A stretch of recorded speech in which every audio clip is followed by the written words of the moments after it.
अधिगम सोपान की पर, है ना। एक बार थोड़ा सा रिवर्स ले रहा हूं मैं। रॉबर्ट एम गेने की अधिगम सोपान की पुस्तक कौन सी लिखी? The condition of learning. कब लिखी? 1965 में। कितने प्रकार बताए? 8 प्रकार बताए, जिन प्रकारों की मैंने चर्चा करी है निम्न स्तर से लेकर के उच्च स्तर तक, सरल से लेकर के कठिन तक, है ना। पहला कौन सा है? सांकेतिक अधिगम। किस पर आधारित है? पावलोव के शास्त्रीय अनुबंधन सिद्धांत पर आधारित है। इधर उद्दीपक अनुक्रिया सिद्धांत, किसके सिद्धांत पर?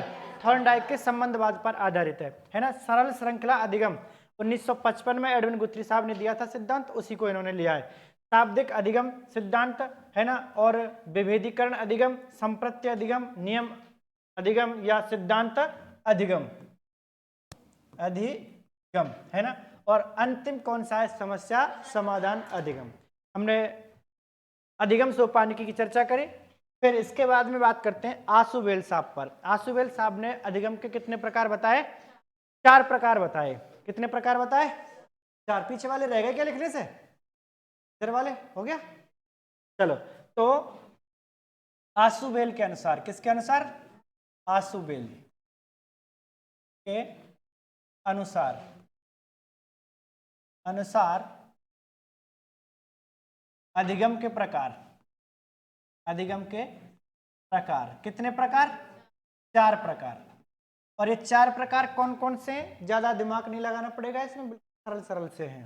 नंबर 1 अभिग्रहण अधिवेशन, अभिग्रहण अधिगम। अभिग्रहण अधिगम कौन सा अधिगम हो गया? अभिग्रहण अधिगम। इससे पता चलता है कि जैसे कोई लिखी हुई वस्तु है, कैसी वस्तु है? लिखी हुई वस्तु। उस लिखी हुई वस्तु को हमें स्वयं को पढ़ करके समझ करके अपने आप में ढालना, अपने आप में आत्मसात करना, ग्रहण कर लेना। कौन सा अधिगम है? अभिग्रहण अधिगम है। दूसरा अधिगम कौन सा आया इनका? दूसरा अधिगम आया अन्वेषण अधिगम। अन्वेषण अधिगम। अब अन्वेषण से समझते हो क्या मतलब होता है अन्वेषण का? अन्वेषण का मतलब क्या होता है? खोज करना, है ना। तो अन्वेषण अधिगम, अन्वेषण अधिगम। इन्होंने दूसरा प्रकार बताया अधिगम का, अन्वेषण अधिगम। खोज करके सीखना, खोज करके सीखना। किसी बालकों को बात करूं तो उनके लिए सामग्री दे दें हम और उनसे कह दें आपको इन सामग्री से कुछ बनाना है अपने हिसाब से, तो वो सोच विचार करके अपने हिसाब से कोई भी सामग्री बना सकते हैं। तो उसको कौन सा अधिगम बोलते हैं? अन्वेषण अधिगम बोलते हैं। तीसरा आया रटकर सीखना। कैसे करके सीखना? रटकर सीखना। अब इसमें क्या करते हैं? किसी विषय वस्तु को बार बार बोलते हैं, बार बार अभ्यास करके सीखना, यह अधिगम है। कौन सा अधिगम हो गया? ये हो गया रटकर सीखना, ये भी अधिगम का एक प्रकार है। और एक चौथा अधिगम हो गया, कौन सा अधिगम भाई? अर्थपूर्ण अधिगम। अर्थपूर्ण अधिगम मतलब क्या? किसी विषय वस्तुओं के शब्दों का हम अर्थ समझें, तो उस अधिगम को क्या बोलेंगे? अर्थपूर्ण अधिगम। इस प्रकार से शब्दों का अर्थ समझकर या विषय वस्तु को समझकर, वस्तु को समझकर सीखना क्या कहलाता है भाई? ये कहलाता है अर्थपूर्ण अधिगम। आपसे पूछेगा कि आशुबेल के अनुसार अधिगम के कितने प्रकार? नंबर 1 कौन सा? दूसरा कौन सा? तीसरा कौन सा? और चौथा कौन सा? अर्थपूर्ण अधिगम हो गया। ये इसके अनुसार हो गया। अब आपसे बात करेंगे हम अधिगम वक्र की। किसकी? अधिगम वक्र की। तो अधिगम वक्र आपसे पूछ लेता है कितने प्रकार के होते हैं? तो अधिगम वक्र होते हैं 4 प्रकार के। कितने प्रकार के होते हैं? 4 प्रकार के अधिगम वक्र होते हैं। तो इधर लिख रहा हूं मैं अधिगम वक्र, सबका ध्यान यहां होना चाहिए। अधिगम वक्र, अधिगम वक्र कितने? 4, है ना। ये अधिगम वक्र क्या है? मतलब सीखने की जो गति है ना, उसको हम समझ पाए, कि सामने वाला कितना समझा है, कितना नहीं समझ पाया है। सीखने की गति को स्पष्ट करना ही कौन सा क्या कहलाता है? अधिगम वक्र कहलाता है। तो ये चीज कैसे होगी? हो सकता है कि कोई व्यक्ति कम सीख रहा हो, समय ज्यादा ले रहा हो सकता है कोई ज्यादा सीख रहा हो, कम समय ले रहा हो सकता है कि समय भी बराबर ले रहा है और सीख भी बराबर ले रहा है, दोनों समान है। और हो सकता है कि कम सीख रहा है, ज्यादा सीख रहा है, कम सीख रहा है, ज्यादा सीख रहा है। तो इस प्रकार से वक्र बनते हैं इसके 4 वक्र। एक तो बनता है धनात्मक वक्र, एक बनता है ऋणात्मक वक्र, एक समान रेखा या सरल रेखीय वक्र बनता है, और एक बनता है सर्पिलाकार वक्र या मिश्रित वक्र। मैंने ये सारे के सारे नाम आपको बताएं। अब मैं यहाँ पर इनको डिफाइन करके देखते हैं। नंबर 1, सबसे पहले कौन सा वक्र बनेगा? धनात्मक वक्र। कैसा वक्र? धनात्मक अधिगम वक्र। अधिगम वक्र नाम से ही पता चल रहा है ना? सीखने की दर बढ़ रही है। सीखने की दर क्या हो रही है? बढ़ रही है, धनात्मक जा रहा है ना? चलो साहब, धनात्मक वक्र, इसी को बोलते हैं हम क्या? नतोदर वक्र।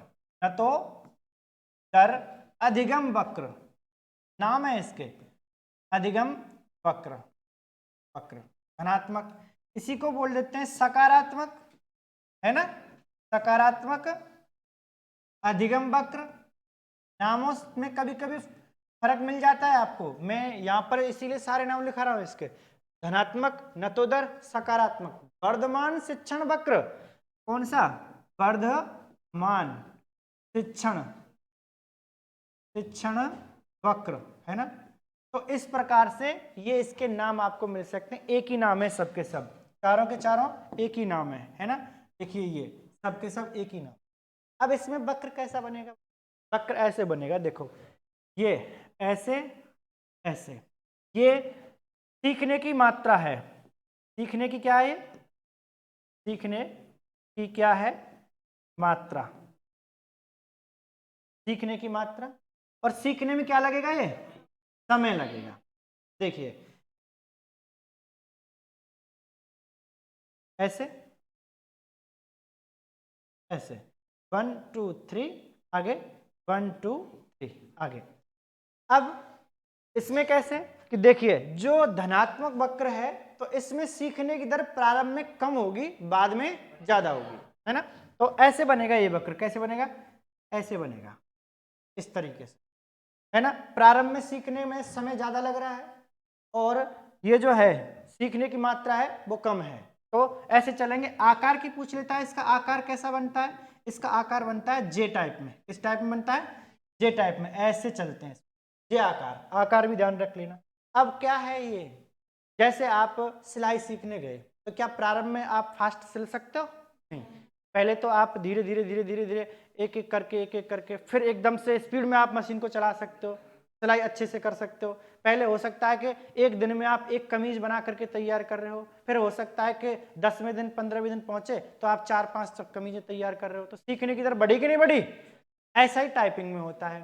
टाइपिंग पहले दिन आप जाओगे तो आपकी उंगलियां ही उस पर सेट नहीं होंगी, धीरे धीरे धीरे सेट करोगे उनको। तो टाइपिंग करना भी इसी में आता है। तो पहले हम धीरे धीरे सीखते हैं और फिर एक टाइम ऐसा आता है कि हम फटाफट टाइपिंग करने लग जाते हैं। तो जैसे मैं आपसे कह सकता हूं, जैसे जैसे सिलाई सीखना, क्या सीखना?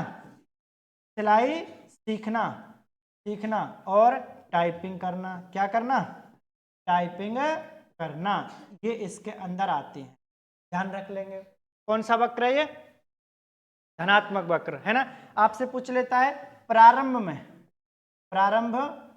में सीखने की दर कैसी होगी? सीखने की दर कम है और समय ज्यादा। समय कैसा लगता है? ज्यादा लगता है। सीखने में समय ज्यादा लगता है ना? फिर धीरे धीरे धीरे क्या होता है? धीरे धीरे क्या होने लग जाता है? समय कम और सीखेंगे ज्यादा। ठीक है साहब, एक वक्र हो गया। दूसरा वक्र आया। दूसरा वक्र कौन सा है? दूसरा वक्र तो ऋणात्मक अधिगम वक्र। ऋणात्मक अधिगम वक्र। अच्छा, ऋणात्मक अधिगम वक्र कहूं मैं इसको, या इसी को कह सकता हूं मैं नकारात्मक अधिगम वक्र। नकारात्मक अधिगम वक्र। अधिगम वक्र। अधिगम वक्र। देखना जरा, आपसे एक जगह पे यहाँ पे थोड़ा सा कंफ्यूजन हो सकता है। देखो यहाँ पर मैंने कहा था नतोदर वहां पहले वाले को, तो इसको कहेंगे उन्नतोदर। उन्नतोदर अधिगम वक्र, अधिगम वक्र। आपको ऐसा लग रहा होगा जैसे उन्नति तो यहां हो रही है ना, ये चीज फर्स्ट में उन्नति और बाद में अवनति होती है इसमें, इस वजह से इसको उन्नतोदर कहते हैं, है ना। ये भी अधिगम वक्र ही है। अच्छा, इसकी बात करूं तो कैसा होता है ये अधिगम वक्र? देखिए ऐसा होता है ये आकार। अब यहाँ पर 1 2 3 4 5 6, यहाँ पर मात्रा सीधा लिख दूं, अब तो सीखने की मात्रा है, और ये क्या है? समय। ठीक है साहब, 1 2 3 4 और ठीक है। अब इसमें देखिए प्रारंभ में ऐसे चलता है ये वक्र, यूं शू, और फिर धीरे धीरे धीरे, हाँ धीरे धीरे डाउन होता चला जाता है। जैसे आपकी रॉकेट होती है ना, रॉकेट उड़ाते हैं एकदम से उड़ जाती है और फिर आती है धीरे धीरे, तो वही है ना। तो इसमें इसकी आकृति उल्टा जे के समान होती है। आकृति कैसी हो गई? आकृति उल्टा जे। आकृति कैसी हो गई? उल्टा जे, ऐसे। ठीक है साहब, इस तरीके से आकृति है इसकी, है ना। प्रारंभ में इसकी दर कैसी होती है? प्रारंभ में सीखने की मात्रा ज्यादा, सीखने की मात्रा ज्यादा, और समय कम, है ना, याद रखना। फिर धीरे धीरे उल्टा हो जाता है। इस प्रकार से ये कौन सा वक्र हो गया? ऋणात्मक अधिगम वक्र। दूसरा हो गया। तीसरा वक्र देख लेते हैं। तीसरा वक्र कौन सा बनेगा? तो समान ले लो, सर्पिलाकार, कोई दिक्कत नहीं है। मैं एक बार सर्पिलाकार को ले लेता हूं, है ना। सर्पिलाकार अधिगम वक्र, अधिगम वक्र। ठीक है साहब, या इसी को हम कहते हैं मिश्रित अधिगम वक्र, मिश्रित अधिगम वक्र, अधिगम वक्र। ठीक है साहब, इसको ऐसे भी बोल सकते हैं, तो है ना। तो सर्पिलाकार में क्या होता है भाई? देखिए ये इस तरीके से है। प्रारंभ में इसकी मात्रा क्या होती है? ऐसे धीरे धीरे धीरे बढ़ती है, फिर घटती है, फिर बढ़ती है, फिर घटती है। इस तरीके से वक्र है ना, ऐसे, है ना। मात्रा और नीचे क्या? समय। ठीक है, समय। तो इसमें क्या होता है? इस वक्र में प्रारंभ में सीखने की दर ज्यादा, फिर कम, है ना। इस तरीके से इसको जिग जैग वक्र भी बोलते हैं, जिग जैग वक्र, है ना। ये इस तरीके से, जैसे आप तैयारी करते हो ना, जैसे रीट की तैयारी करते हो आप, तो पहले क्या एकदम से तैयारी खूब करते हो, फिर जैसे ही कुछ समय बाद डाउन हो जाते हो, जैसे ही पेपर लगता है फिर धड़ाके से तैयारी करने लग जाते हो। तो आपके तरीके से ये बिल्कुल ये आप पे सूट करता है। तो कौन सा हो गया है? सर्पिलाकार अधिगम वक्र। एक वक्र और समान, कौन सा? चौथा वक्र है, चौथा है समान अधिगम वक्र, समान अधिगम वक्र। अच्छा, समान अधिगम वक्र या सरल रेखीय अधिगम वक्र, सरल रेखीय अधिगम वक्र। इस अधिगम वक्र की मैं बात करूं तो ये कैसा होता है भाई साहब? इसमें सीखने की दर और मात्रा दोनों ही समान होती हैं, है ना। इसका मतलब स्ट्रेट लाइन हो गई, सीधी की सीधी, 1 2 3 4 5 6, 1 2 3 4, ऐसे ऐसे आगे बढ़ो, है ना। ये क्या हो गया? तो यहां पर क्या है? मात्रा, और यहां पर क्या है बेटा? समय। वेरी गुड, समय, है ना। सीखने में लगा समय और सीखने की मात्रा दोनों क्या होती है? इसमें समान होती है। अब कैसे? जैसे ऐसा होता है कि कोई जैसे कारीगर है, एक दिन में वो 500 ईंट लगा रहा है, दूसरे दिन में 500 ईंट लगा रहा है, तीसरे दिन में भी वही सेम दीवार बना रहा है। तो उसका क्या है कि बहुत लंबे समय से एक फिक्सेशन उसने कर लिया है, ना तो वो आगे बढ़ पाता है ना वो कम रह पाता है। तो ऐसी स्थिति को क्या बोलते हैं?